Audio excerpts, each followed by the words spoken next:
چاندنی سلطنت میں، جہاں رات کو ستارے باتیں کرتے تھے اور پھول خود بخود جگمگا اٹھتے تھے، ایک خوبصورت محل تھا۔ اس محل میں رہتی تھی پیاری سی شہزادی الارا۔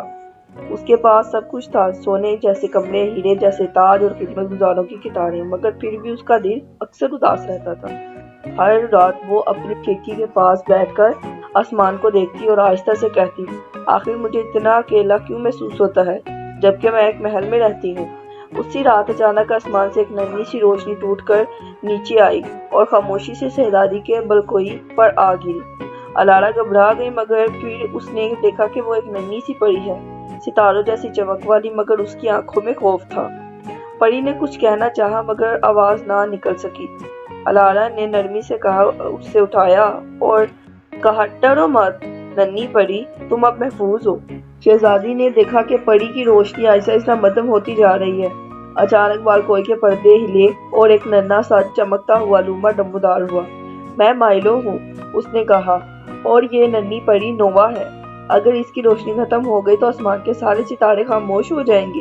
الارا نے آنکھوں میں فکر اتر آئی، ہم اسے کیسے بچا سکتے ہیں؟ مائلو نے جواب دیا، تمہیں اسے لے جانا ہوگا آسمانی دل کے کرسٹل تک۔ وہ واحد جگہ ہے جہاں نووا کی آواز اور روشنی دونوں واپس آ سکتے ہیں۔ بغیر سوچے الارا بولی، میں تیار ہوں، میں اپنی دوست کو کبھی اکیلا نہیں چھوڑوں گی۔ یوں تینوں نے ایک جادوئی سفر کا آغاز کیا۔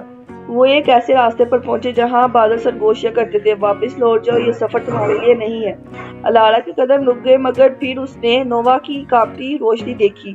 اس نے ہمت کر کے کہا، میں نہیں ڈروں گی، جب تک میری دوست میرے ساتھ ہے، میں آگے بڑھوں گی۔ اچانک بادل چھٹ گئے اور راستہ صاف ہو گیا۔ نووا کی روشنی تھوڑی سی تیز ہو گئی۔ آگے ایک ایسی ندی تھی جس کا پانی آئینے کی طرح چمک رہا تھا۔ جو بھی اس میں جانتا اپنے ڈر دیکھ لیتا۔ الارا نے پانی میں دیکھا اور خود کو تنہا، اداس اور کمزور پایا۔ اس کی آنکھوں میں آنسو تھے۔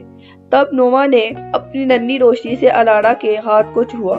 الارا نے مسکرا کر کہا، میں اکیلی نہیں ہوں، میرے ساتھ تم ہو۔ پانی صاف ہو گیا اور راستہ بن گیا۔ اب وہ ایک ہلتے ہوئے پل پر پہنچے جہاں تیز ہوائیں چیخ رہی تھیں۔ اچانک اندھیری ہوا نے ان کا راستہ روک لیا۔ تم یہاں سے نہیں گزر سکتے۔ الارا نے نووا کو مضبوطی سے سینے سے لگایا اور کہا، میں کسی کو اپنی دوست کو نقصان نہیں پہنچانے دوں گی۔ اس لمحے نووا کی روشنی اور تیز ہو گئی، جیسے اس کا دل بول رہا ہو۔ ہوا پیچھے ہٹ گئی اور پل خاموش ہو گیا۔ آخر کار وہ پہنچ گئے آسمانی دل کے کرسٹل تک، ایک شفاف چمکتا ہوا پتھر جو ستاروں کی روشنی میں بنا ہوا تھا۔ نووا آگے بڑھی، اس نے بولنے کی کوشش کی مگر آواز پھر بھی نہ آئی۔ اس کی آنکھوں سے روشنی کے آنسو ٹپکنے لگے۔ الارا اسے گود میں اٹھایا اور نرمی سے کہا، نووا، تمہیں آواز کی ضرورت نہیں ہے، تمہارا دل پہلے ہی سب کچھ کہہ رہا ہے۔ یہ سن کر نووا کے اندر سے ایک زبردست روشنی اٹھی جو آسمان تک جا پہنچی۔ اچانک ستارے جگمگانے لگے، ہوا گیت گانے لگی اور نووا کی آواز واپس آ گئی، شکریہ الارا، تم نے مجھے بچا لیا۔ چاندنی سلطنت دوبارہ جگمگا اٹھی۔ نووا بن گئی ستارہ محافظ پری اور شہزادی الارا بن گئی روشنی اور مہربان کی شہزادی۔